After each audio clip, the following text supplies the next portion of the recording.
Olá, estamos no programa Saber Direito. Meu nome é Antônio Carlos Morato e falamos sobre direitos autorais. Na aula de hoje, nós trataremos do tema contratos sobre direitos conexos, concluiremos esse tema, mas o ponto central que nós analisaremos hoje será justamente o das limitações aos direitos autorais. E continuaremos justamente com a participação da Milena, também da Maria da Guia e da Poliana, que estão aqui acompanhando todas essas aulas. Para aqueles que estão em casa e querem enviar suas dúvidas, que acompanham as aulas, seja pela televisão, seja pela internet, por meio do YouTube, é possível enviar dúvidas para Antônio Carlos Morato, Direito Autoral, saberdireito@stf.jus.br. Nas aulas anteriores, nós vimos que é possível que exista uma proteção tanto aos direitos morais de autor, como também aos direitos patrimoniais de autor. Existem muitos contratos e analisamos essencialmente o contrato de edição. E o que foi falado em relação à obra literária também é aplicável à obra musical, é aplicável à obra de artes plásticas, enfim, nós podemos ter várias e várias espécies de obras que são protegidas pelo legislador no âmbito da Lei 9.610 de 98. Cabe lembrar que, em relação aos direitos conexos, nós temos proteção tanto na Lei de Direitos Autorais, como também na Lei 6533 de 78. A Lei de Direitos Autorais, ela regula questões como, por exemplo, a proteção ao ator que venha a falecer.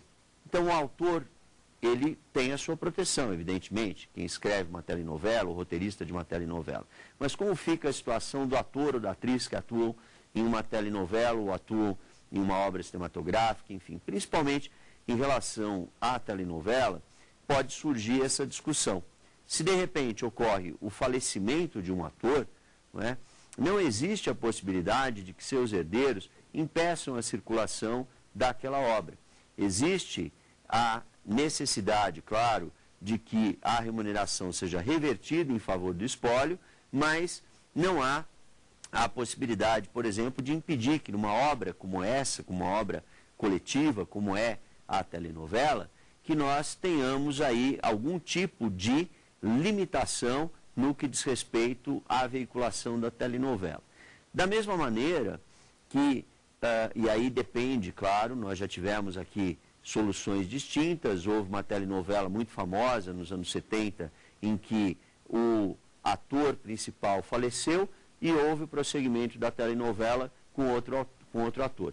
Nos anos 80, houve um caso semelhante, em uma novela exibida por uma emissora de inserção nacional, e o ator morreu e o seu personagem também. Então foi uma opção do criador, do autor daquela telenovela. Agora, em relação ao ator, o que resta? Existe sempre a necessidade de remunerá-lo. Houve um julgado também de uma atriz muito conhecida em âmbito nacional, que tramitou na Justiça Comum e ela pleiteava violação por danos à imagem.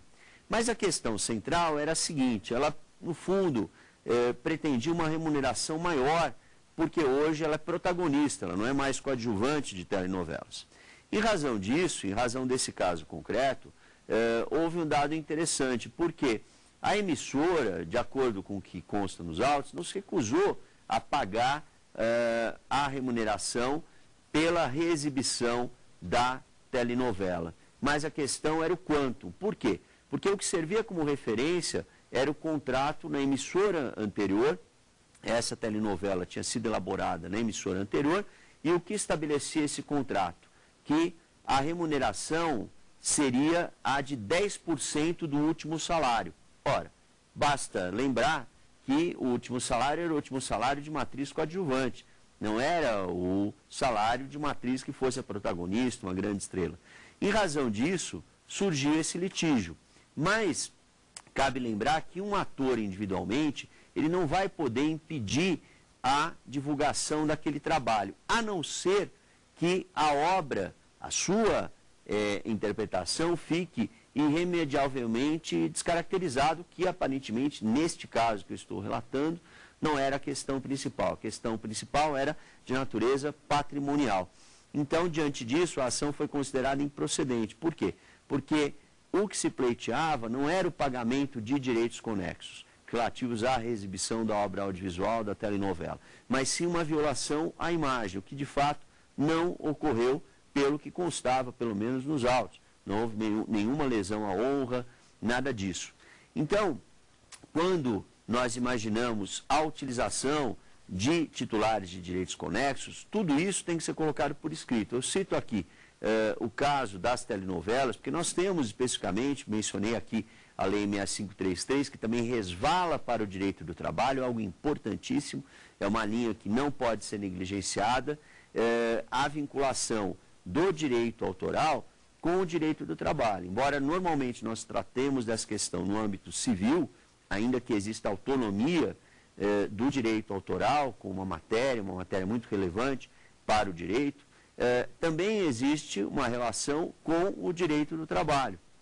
Então, questões como, por exemplo, a entrega de roteiros com pelo menos 72 horas de antecedência, é um direito do ator. O ator também, ele tem o direito de realizar os chamados cacos, ou seja, o improviso. O improviso, ele é até muito bem-vindo, desde que não acabe alterando a essência do trabalho do autor de telenovelas. Então, existe alguma restrição em relação a essa questão. Por quê? Não é possível o ator simplesmente mudar o personagem, todos os diálogos do personagem, de acordo com o que se passa na sua cabeça. No entanto, o que a 533 admite? Justamente que alguma frase ou outra seja inserida ali pelo próprio ator, até para conseguir maior naturalidade. Hoje em dia o que prevalece é uma interpretação que não seja aquela interpretação artificial, excessivamente teatral, é uma caracterização muito mais próxima do nosso dia a dia, de uma linguagem coloquial, não é? Então, por isso é que é necessária, por vezes, o respeito ao que o autor cria, mas também que se prestigie aquilo que a atriz ou o ator resolveram colocar. Em relação a contratos de direitos conexos que envolvam, por exemplo, obra musical, utilização de obra musical, tem que se colocar, por exemplo, contrato de fixação de fonograma. Quando a fixação de fonograma envolve o ator, e aí nós podemos imaginar, por exemplo, um texto literário, e aí existe um audiolivro, não é? Isso pode acontecer, mas é mais frequente que nós tenhamos fixação de fonograma com músico, ou com um cantor, ou com uma cantora. E aí a obra musical inserida nesse fonograma, cabe lembrar que uma coisa é a autorização para o uso daquela obra musical para o fonograma, e outra é o direito conexo que tem aquele cantor que assina com a gravadora para fixar a sua voz naquele fonograma ou a sua execução, como intérprete, um guitarrista, um baterista, um tecladista, enfim. Nós temos aí também titulares de direitos conexos, não é? Cabe também lembrar que os produtores musicais, os produtores de fonogramas, não é? Pessoas jurídicas, inclusive, têm direitos. Quando nós temos a chamada execução pública, existem direitos. Sem dúvida nenhuma, quando fala-se em comunicação ao público ou execução pública, e comunicação ao público é um gênero que abrange representação pública. Então, por exemplo, nós podemos ter atores em praça pública representando, não é? Declamando, e aí tanto faz o fato de serem amadores ou profissionais, assim como podemos ter músicos. E aí entra a chamada execução pública, que pode ser ao vivo ou pode ser gravada. Tanto uma como outra situação, tanto a execução pública como a comunicação, como a chamada representação pública, estão dentro de um gênero, são espécies de um mesmo gênero, chamado comunicação ao público. Comunicação ao público que vem prevista no artigo 68 da Lei de Direitos Autorais. Então, por isso, quando se menciona essa discussão, nós encontramos algo que é muito importante e, inclusive, nós temos o papel da gestão coletiva, e a gestão coletiva de direitos autorais é de suma importância no direito brasileiro, que envolve situações desse tipo. Então, são contratos que envolvem também os produtores. Os produtores são titulares de direitos conexos, assim como nós podemos imaginar os instrumentistas. Sempre nós encontramos aí gravadoras que seguiram uma determinada linha de produção no exterior, por exemplo, a Motown Records, que tinha uma música mais popular, não é? Tivemos gravadoras também que lançaram grandes estrelas de rock, como Elvis Presley, Sun Records, ou ainda podemos encontrar produtores que são pessoas físicas e que contribuíram bastante. O caso do rock nacional, por exemplo, Liminha, que foi baixista dos Mutantes e um produtor muito importante, não é? George Martin, no exterior, que foi o produtor dos Beatles, e ele próprio um grande músico, oriundo da área de música clássica, e que foi conhecido até como o quinto Beatle. Ou seja, o produtor, seja ele pessoa física ou pessoa jurídica, tem um trabalho importante também. E aí nós temos, mais uma vez, direito conexo. Como também, direito conexo é o direito da emissora de radiodifusão. Quando nós encontramos a marca d'água em uma emissora de radiodifusão, isso envolve também um direito conexo. Não é possível utilizar uma filmagem que seja de uma emissora específica, da emissora X ou da emissora Y. Por quê? Porque nós temos ali direitos que são direitos conexos. Bem, mas antes de entrar em limitações aos direitos de autor, previstas a partir do artigo 46 da Lei de Direitos Autorais, eu gostaria de saber se existe alguma dúvida em relação ao que eu mencionei, em relação aos direitos conexos, ou eventualmente essa abertura que eu fiz no final, falando sobre comunicação ao público, não é? Sobre emissoras de radiodifusão, sobre produtores de fonogramas, não é? Sobre músicos. Existiria alguma dúvida? Existe alguma diferença entre a gestão coletiva e a gestão individual dos direitos autorais? Bem, existe uma distinção que eu até cheguei a mencionar quando nós falamos sobre fundamentos constitucionais. Porque no artigo 5º, no inciso 28, na alínea B, existe o direito de fiscalizar as obras. Esse direito de fiscalizar as obras, que é um direito, como mencionei, previsto constitucionalmente, infraconstitucionalmente, ele só pode ser executado em algumas situações, como, por exemplo, um contrato de edição, nós mencionamos o autor individual, a gestão individual. Então, o autor exige a prestação de contas. Mas em outras, como no caso da obra musical, a situação é diferente. Por quê? Porque na obra musical, nós temos a exigência de que o criador se desdobre em diversos lugares simultaneamente. Isso não é possível. Então, cria-se a chamada gestão coletiva. No Brasil, nós só temos gestão coletiva em relação à obra musical. Então, é o caso, por exemplo, do Escritório Central de Arrecadação de Direitos. Então, se nós entramos no conceito de comunicação ao público, que está no artigo 68 da Lei de Direitos Autorais, esse artigo 68, ele coloca locais de frequência coletiva. Então, locais de frequência coletiva são clubes, são cinemas, são academias de ginástica, todos esses locais, e que não excluem, claro, os meios de comunicação, não excluem a rádio, não excluem as emissoras de radiodifusão.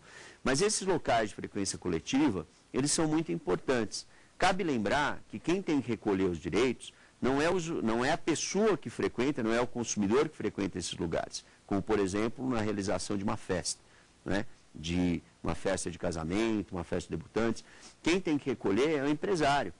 É dele a obrigação de recolher, porque ele ofere lucros no local que tem frequência coletiva. Isso não tem nada a ver também com o acesso de uma pessoa ou outra com controle de frequência na porta, porque não tem a ver com o local ser público ou privado. O que nós temos são locais escolhidos pelo legislador. Então nós podemos ter uma festa em um salão de festas, um salão que seja destinado para uma festa de casamento, ou numa casa.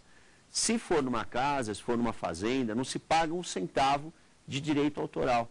para o Escritório Central de Arrecadação de Direitos. É que o local precisa ser de frequência coletiva.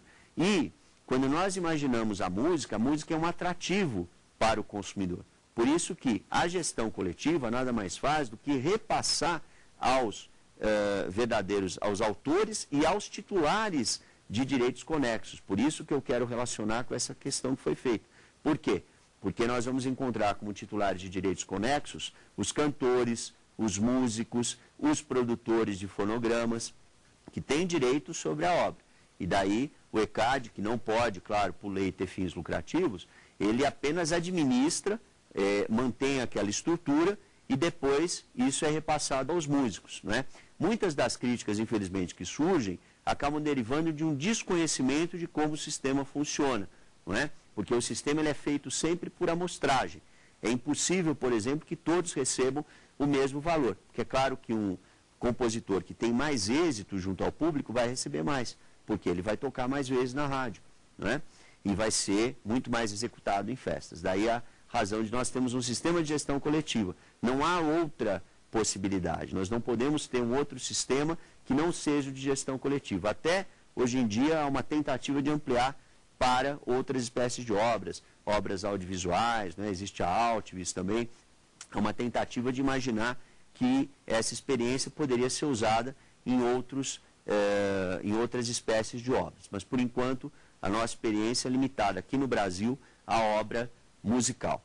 Bem, agora, aproveitando até essa pergunta que foi feita sobre ECAD, nós podemos entrar nas limitações aos direitos autorais. Por quê? Porque existem as exceções aos direitos autorais, que estão previstas no artigo 8º, e nós vimos quais são as obras protegidas. O artigo 8º coloca quais não são as obras protegidas. Por exemplo, não é protegida uma ideia em abstrato. Isso está no artigo 8º, inciso 1º. Alguém pode ter a ideia de escrever um romance em que um casal, não é, se apaixona e depois um deles acaba falecendo no final. Bom, isso é uma ideia em abstrato.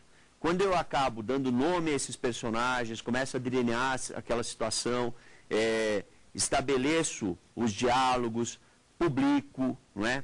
Ou oralmente transmito aquela concepção, relato, dou uma palestra, por exemplo, contando em detalhes toda aquela história, o que acontece? Aí, no caso, fundado no artigo 7º, inciso 2º, porque seria como uma conferência, né, da Lei de Direitos Autorais. Seria como uma conferência. Mas, se eu faço tudo isso, eu coloco ali uma formalização da ideia.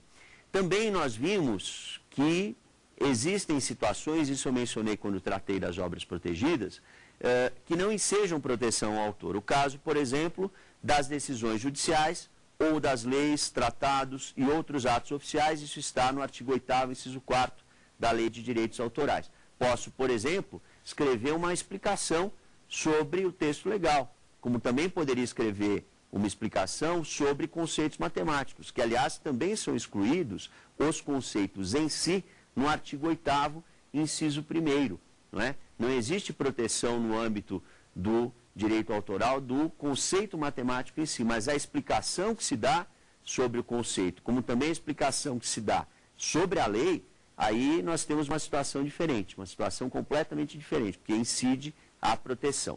Da mesma maneira, nós vamos encontrar proteção em relação em algumas proteções em relação ao nome vinculado à criação artística. Por exemplo, se imaginamos um periódico, o periódico tem a proteção. Se imaginamos um jornal de grande circulação, uma revista de grande circulação, sempre existe um nome atrelado a essa revista. E existe a proteção. Mas, isoladamente, vamos imaginar um grupo musical. Um grupo musical muito conhecido.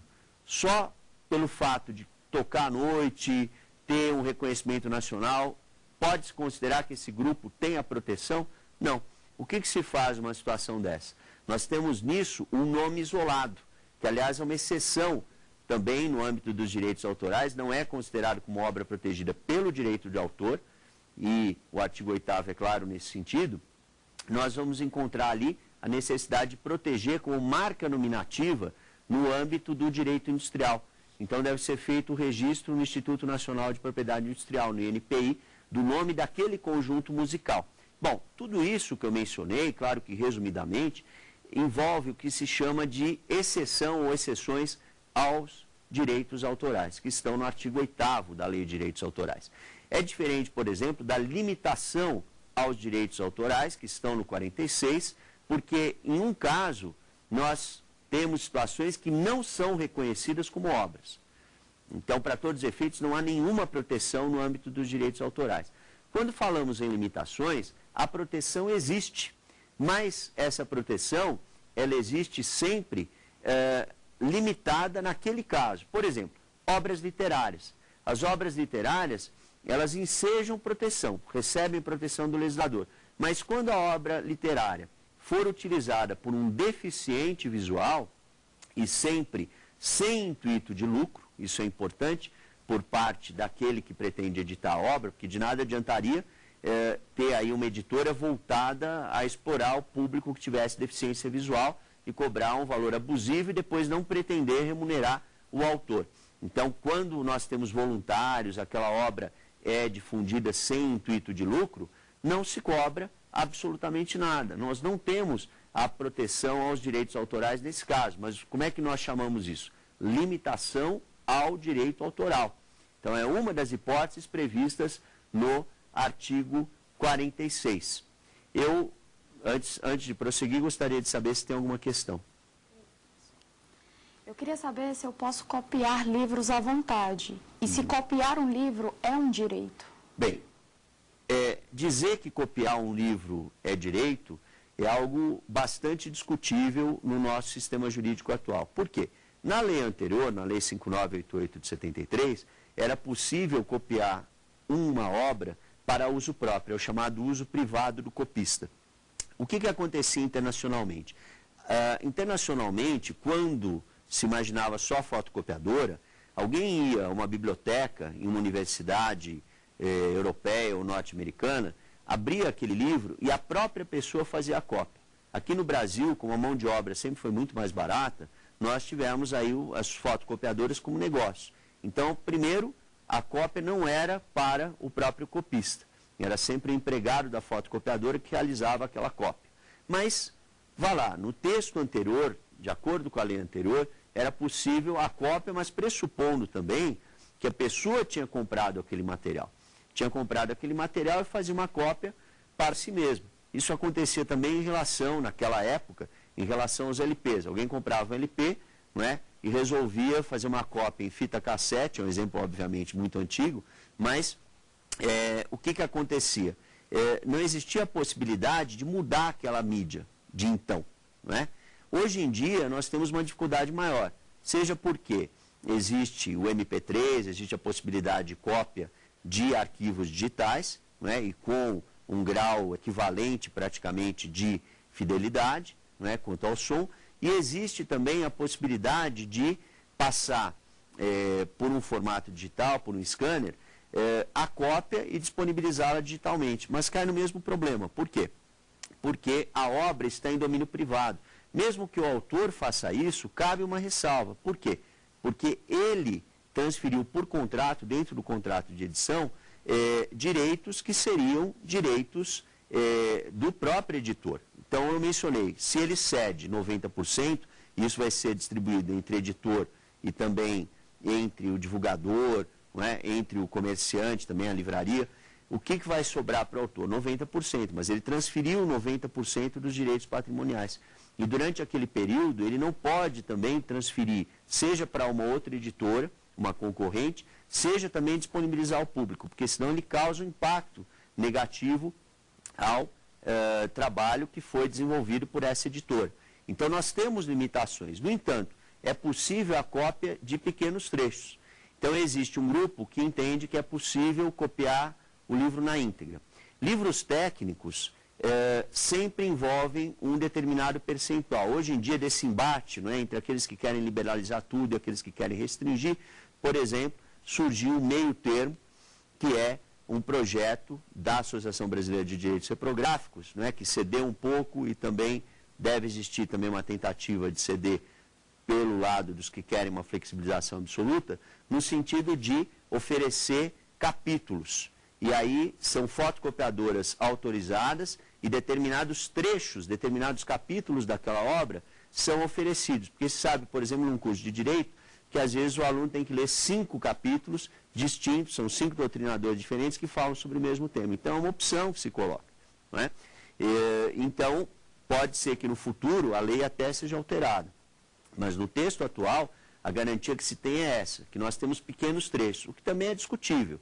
Porque se nós imaginarmos um poema, por exemplo, aquela é a obra na íntegra. Não é possível imaginar que nós temos um pequeno trecho de um poema. O que seria um pequeno trecho? 2 linhas de um poema que tem 15 linhas é algo extremamente difícil. Falou-se durante determinado período em percentual, 10%, mas é algo realmente difícil e esses pequenos trechos dizem respeito não só à obra literária, mas também dizem respeito à obra musical. É possível, por exemplo, usar pequenos trechos de uma obra musical para divulgação, por exemplo, de uma determinada música ou um trecho que lembre, não é, em um trabalho acadêmico, não é, dentro de uma obra que seja usada numa conclusão de curso de cinema, por exemplo, um pequeno trecho de uma música. E isso é justificável, inclusive para fins de crítica, enfim. Nós temos aí uma certa flexibilidade do legislador nesse ponto. Em relação à flexibilidade, nós temos ainda, no nosso sistema, além dos pequenos trechos que eu mencionei, a adoção, quanto às obras de artes plásticas, da chamada regra dos 3 passos. O que vem a ser a regra dos 3 passos? Primeiro, a obra só pode ser usada em situações excepcionais. Segundo, não deve causar um impacto econômico sobre o aproveitamento da obra. E terceiro, por último, nós encontramos a exigência de que não se cause um prejuízo injustificado ao autor. Porque, por vezes, pode ser um prejuízo, mas um prejuízo justificado. Nós vimos aqui em relação aos deficientes visuais. É evidente que para o autor vai vender menos, mas aquele prejuízo que é causado ao autor é justificável. Da mesma maneira, existe também a necessidade de verificar se a obra não sofre impacto considerável. Isso em relação à internet é muito importante, porque às vezes a publicação do trabalho do autor na internet esvazia, em relação a uma obra técnica, esvazia o interesse pela obra. Se alguém resolve escrever sobre direitos reais, não é? Vamos imaginar aspectos jurídicos da anticrese. O público não é um público tão vasto assim. Quem escreveu vai atingir um público restrito, não é? Então é legítimo que o Estado garanta, numa situação como essa, também, e o Estado ele deve assumir a sua iniciativa, no sentido de garantir o acesso à cultura, isso é fundamental no que eu estou mencionando aqui, não só flexibilizando, não só retirando direitos do autor, mas pensando em novos modelos. Já que se fala tanto em novos modelos de contrato, nós poderíamos falar em um modelo em que entraria a gestão do Estado, mas de que maneira que ele garantiria o acesso à cultura? Remunerando os próprios autores. Poderia se remunerar por acesso. Se alguém disponibiliza a sua dissertação de mestrado, a sua tese de doutorado em um site que seja estatal, a cada acesso poderíamos imaginar uma remuneração para o autor, R$1 que fosse, não é? Então, no final do mês, com 500 acessos, aquele autor teria direito a receber R$500. Então, é importante mencionar isso porque nós encontramos, tanto no 208 como também no 215 da Constituição Federal, a previsão de que o Estado deve garantir o acesso à cultura. E realmente o Estado tem que garantir o acesso, mas não retirando direitos dos autores, mas fundamentalmente preocupando-se com esses mesmos autores. Por quê? O que é fundamental, e eu sempre faço questão de fazer essa comparação, quando alguém vai a um show, e aí nós temos titulares, em regra, titulares de direitos conexos, mas também temos as músicas daqueles que são os compositores que têm os seus trabalhos executados. Quem remunera aquele show em um parque público? Normalmente a prefeitura.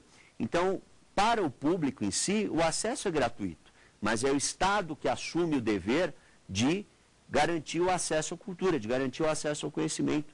Não se garante o acesso ao conhecimento retirando direitos. Isso é muito importante para que nós possamos discutir, inclusive, a regra dos 3 passos. Bom, o Brasil é signatário do tratado que trata o que versa sobre a propriedade intelectual como comércio, do TRIPS, desde o ano de 1994. Existe ali a regra dos 3 passos. No sistema brasileiro, a regra é limitada às obras de artes plásticas, esses 3 critérios que eu mencionei, né? Nós temos ou pequenos trechos ou obras de artes plásticas, colocando essas 3 regras. A regra dos 3 passos traz uma situação curiosa, porque ela transfere ao magistrado a possibilidade de verificar se é possível ou não reconhecer ali uma limitação aos direitos autorais.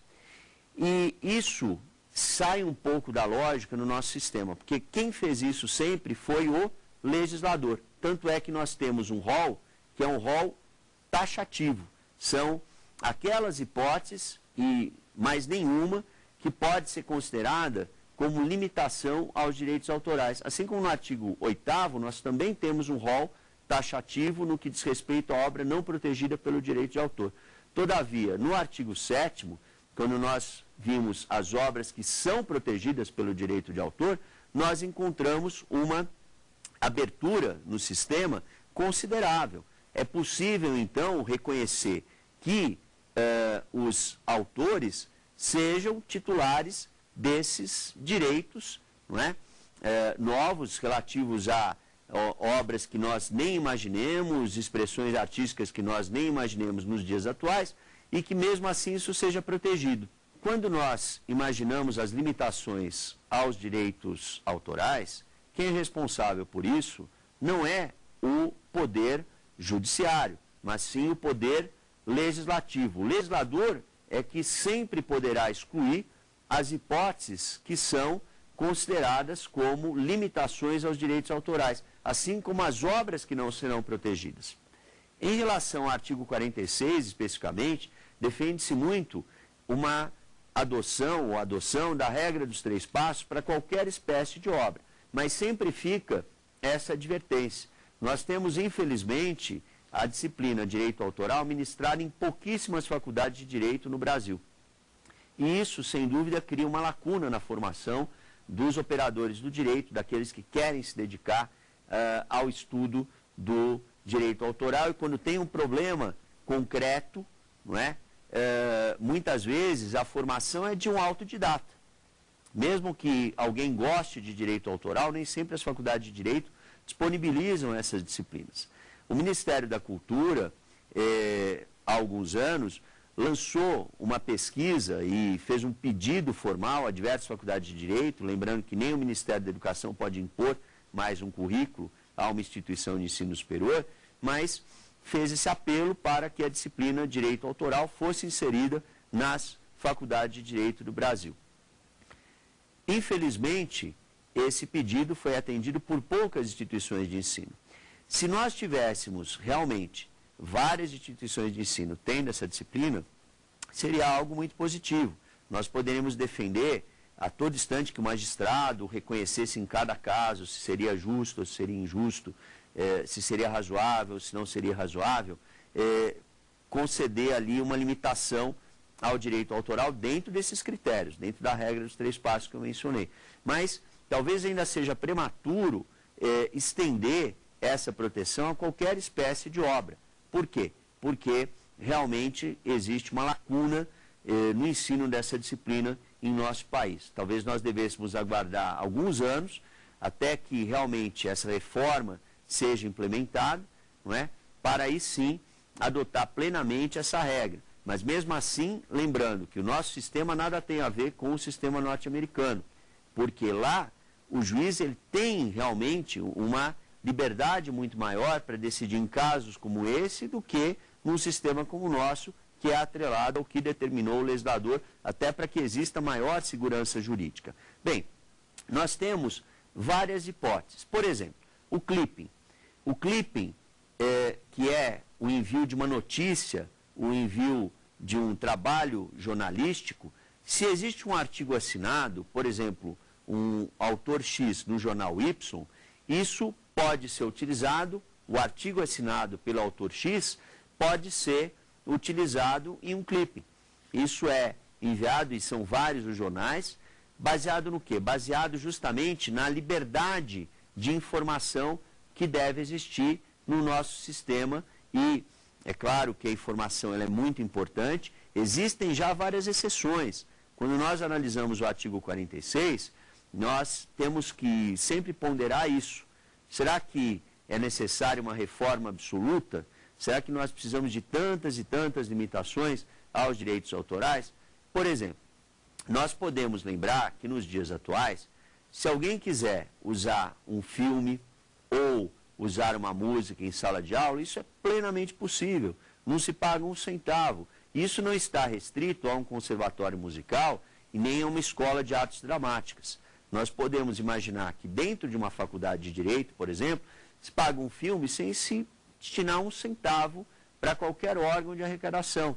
Desde que, é claro, não é? Obviamente eu estou pressupondo aqui que o filme seja original, que não seja uma cópia. Não é?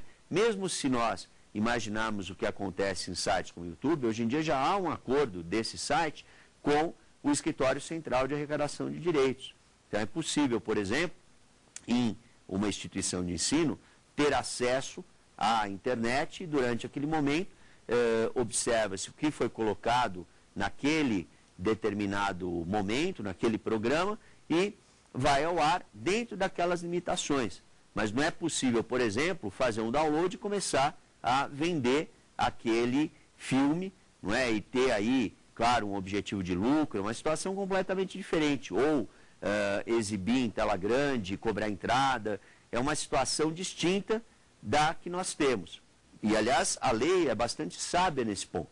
Ela coloca a possibilidade, dentro do contexto educacional, garantir o acesso a uma determinada discussão que surge, por exemplo, de um filme. Às vezes são muitos os filmes de tribunal, ainda que nem todos possam ser utilizados, porque quase sempre vem do sistema norte-americano, mas muitos documentários podem ser utilizados, não é? Filmes nacionais, músicas, para discutir situações sociais, não é? De grande relevância, e isso já está na Lei de Direitos Autorais. Da mesma forma, se o objetivo é testar um equipamento novo, verificar se funciona ou não determinado equipamento. Esse equipamento, ele, sem dúvida nenhuma, ele é o objetivo central. Eu quero comprar, por exemplo, um aparelho de DVD, quero comprar um aparelho de som, e aí eu toco uma música ou passo a exibir um filme num ambiente que é um ambiente empresarial, um estabelecimento empresarial. Cabe remuneração? Não. Por quê? Porque eu estou testando o aparelho em si. Não estou pretendendo ali exibir o filme, querer tirar algum tipo de proveito, imaginar que a pessoa vai querer tirar, aquela pessoa jurídica vai querer tirar algum tipo de proveito sobre a obra que está sendo exibida naquele momento. Está simplesmente se testando um determinado recurso, um determinado aparelho. Então, essas exceções que nós temos no sistema atual, que abrange inclusive a utilização de prova judicial ou prova em procedimento administrativo, da mesma maneira, e não teria sentido nenhum se fosse o contrário, não é? Não teria sentido cobrar pela inserção de uma obra literária, por exemplo, em um processo judicial. Vamos imaginar se nós tivéssemos uma discussão sobre plágio em obra literária. Então, seria cobrado tanto direitos autorais, tanto para aquele que é o autor, como também para o réu? Não. Simplesmente não incide nenhuma proteção quanto aos direitos autorais. Mas antes de prosseguir, eu gostaria de verificar se existe alguma pergunta. Professor, as obras que estão sendo disponíveis na internet, música, filmes, pode ser consideradas obra em domínio público? Essa é uma pergunta importantíssima. Por quê? Porque muitos pensam, e é natural, porque a internet, afinal de contas, surgiu, embora tenha surgido tendo como parâmetro um experimento militar nos Estados Unidos, depois isso passou para as universidades, mas passou como aquela ideia inicial de liberdade absoluta. Não é? Então, tudo que estava na internet era livre, de uso livre, mas isso mudou com o tempo. Por quê? Porque as próprias empresas jornalísticas que anteriormente disponibilizavam gratuitamente o conteúdo, não é? Passaram com o tempo a cobrar por esse acesso. E um detalhe talvez mais importante, nada na internet é gratuito. Sempre nós temos propagandas comerciais atrelados a determinados sites. Então, não é razoável que o site, que a empresa.com, cobre por esse acesso e que nós não tenhamos uma contrapartida para o autor. É sempre necessário ter um equilíbrio. Então, não significa dizer, claro, que se eu tenho acesso à internet, automaticamente eu tenho ali obra em domínio público. A obra está em domínio privado. Pode acontecer, eventualmente, de ter uma obra em domínio público divulgada pela internet. Quando alguém resolve disponibilizar um determinado romance, um conto que está em domínio público, Machado de Assis, Essa de Queiroz, não é? Aí realmente não cabe nenhuma remuneração. Mas se a obra estiver em domínio privado, cabe sim remuneração, uma situação totalmente distinta, não é? Bem, nós encontramos, e existe aí a necessidade de lembrar esse fato, encontramos também situações que estão muito próximas às limitações de direitos autorais. Então, um caso muito interessante envolve as obras em logradouros públicos. As obras em logradouros públicos, também, até fazendo uma comparação com o que foi comentado agora há pouco sobre a internet, o fato de uma obra estar em domínio público não se confunde com o fato dela estar em logradouro público. Existe, ou existiu, com a lei de 98, uma pequena distinção. Porque se nós temos uma estátua em um local que seja considerado como público, uma avenida, não é? E cabe lembrar que não precisa ser um local explorado pelo Estado. Nós temos uma discussão muito famosa em relação ao Cristo Redentor e à família do escultor Paul Landowski. Por que isso aconteceu? Porque há uma área que pertence à Cúria Metropolitana. E aí nós poderíamos considerar aquilo como uma área que seria de um local, um logradouro público? Bom, a resposta seria afirmativa. Por quê? Porque aí sim cabe a ideia de acesso público àquele local, certo? Uma situação bastante distinta. Em relação a essa questão, nós tivemos uma evolução interessante, porque começou essa discussão no Código Civil de 1916, mais especificamente no artigo 666, inciso 9, que colocava o seguinte, que era autorizada a reprodução de obra de arte existente nas ruas e praças. E entendia-se que o rol, claro, era taxativo e as praças seriam as praças realmente do Estado, né? Depois, na lei de 73, artigo 49, inciso 1º, colocava-se que não constitui ofensa aos direitos de autor, inciso 1º, a reprodução, a linha E, de obras de arte existentes em logradouros públicos. E no texto atual, e aí é que vem a discussão, porque senão realmente nós teríamos limitações aos direitos de autor claro, configurada da forma mais ampla possível. Só que mesmo assim, mesmo na lei anterior, cabe lembrar o seguinte, nas limitações nós ainda temos obra em domínio privado. São hipóteses que o legislador acabou prevendo para limitar obra em domínio privado.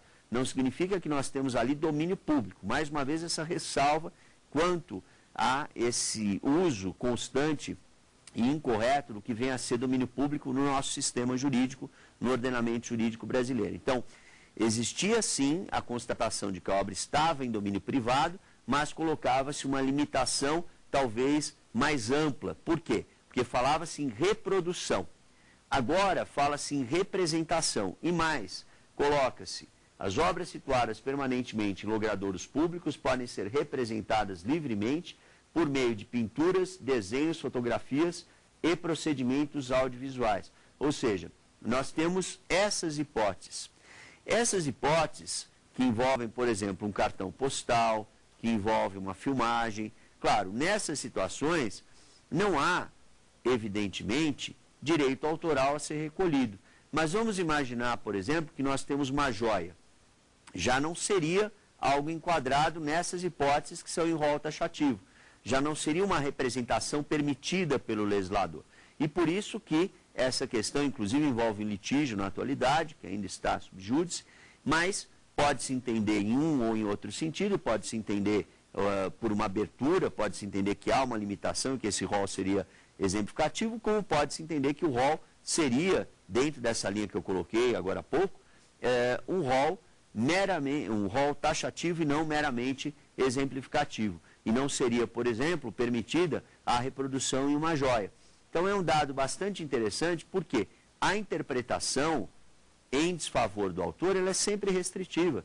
Essa é a lógica, essa é a tônica da lei de direitos autorais e, por isso mesmo, ela deve sempre ser ressaltada, deve sempre ser relembrada.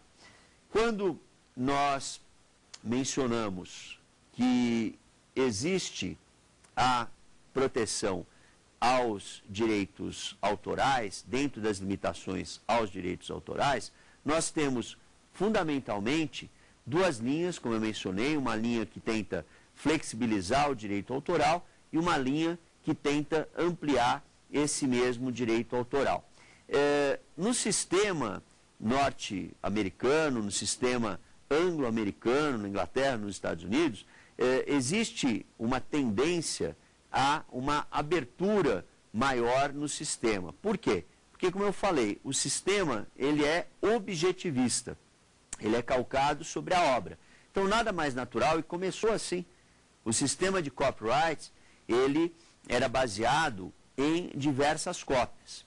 Já o nosso sistema jurídico, que é subjetivo, que é fundado na proteção ao autor, como eu mencionei logo no início, que é antropocêntrico, que vislumbra tanto direitos patrimoniais como direitos morais, não pode usar como referência o sistema anglo-americano, principalmente o sistema que existe nos Estados Unidos da América. Hoje, infelizmente, há uma linha doutrinária que segue muito essa visão, como se nós não tivéssemos toda uma história muito sólida, não só no Brasil, mas também na Alemanha, na França, na Bélgica, na Espanha, na Itália, na Argentina, enfim, na maior parte dos países. Talvez pelo fato da internet ter começado justamente dentro de um projeto desenvolvido nos Estados Unidos da América, essa linha de raciocínio se tornou tão sedutora para alguns, principalmente para aqueles que são mais jovens, que se acostumaram com o uso ilimitado, a achar que na internet nada é de ninguém, mas isso parte da necessidade de um processo educacional.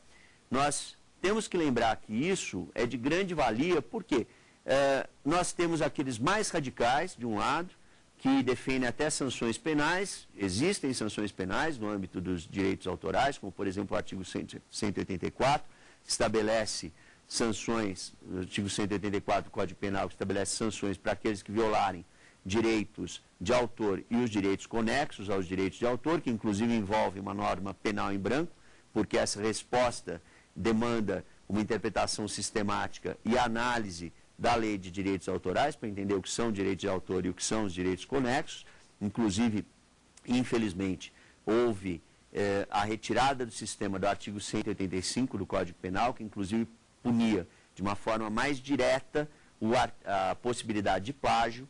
Essa retirada do artigo 185 foi uma retirada bastante discutível, mas ainda assim, sob o ponto de vista sancionatório, o ideal seria que nosso sistema realmente pudesse se concentrar em sanções administrativas e sanções civis, mas principalmente pudesse ser focado em um processo educacional, para principalmente dizer que o que interessa no nosso sistema jurídico não é um C com outro círculo em volta, porque isso vem de uma matriz norte-americana, não é?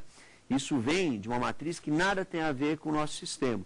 Por isso que é possível, por exemplo, que no nosso sistema jurídico se coloque a seguinte informação: é livre a reprodução do conteúdo desta página, desde que citada a fonte. Por quê? Porque automaticamente o autor autoriza o uso daquele trabalho e, simultaneamente, preserva o direito de paternidade. E essa ideia de usar palavras e não símbolos faz parte da nossa história jurídica. Há quem prefira usar um duplo C, como que acontece no Creative Commons, que é algo lícito no nosso sistema. Mas a pergunta que se pode fazer é a seguinte: como nós podemos considerar essa medida como a única medida válida ou a única medida moderna, se existem outras soluções igualmente possíveis dentro do nosso sistema jurídico. Não é necessário usar necessariamente uma sequência de símbolos para que exista essa proteção. Fundamentalmente, na aula de hoje, então, nós vimos que existem limitações possíveis dentro do sistema e que essas limitações podem até ser rediscutidas, devem inclusive ser rediscutidas dentro de uma sociedade democrática, é isso que se quer, mas nós devemos buscar uma convergência para um ponto de equilíbrio entre as limitações que existem, porque o acesso ao conhecimento é justo, é razoável, não é? Existe até em outros sistemas, isso não tem nada a ver com o direito brasileiro, existe a expressão uso justo, fair use, mas existe também a contrapartida, existe a necessidade de proteger o autor que é vulnerável, porque nós temos que lembrar que não são só as pessoas jurídicas que, como titulares derivadas em algumas situações, terão esses direitos, serão titulares desses direitos, mas devemos lembrar principalmente que as pessoas físicas também dependem dessas atividades. Bem, fica o convite, então, para que todos acompanhem a nossa última aula e as dúvidas devem ser enviadas para Antônio Carlos Morato, Direito Autoral, saberdireito@stf.jus.br. Até a próxima.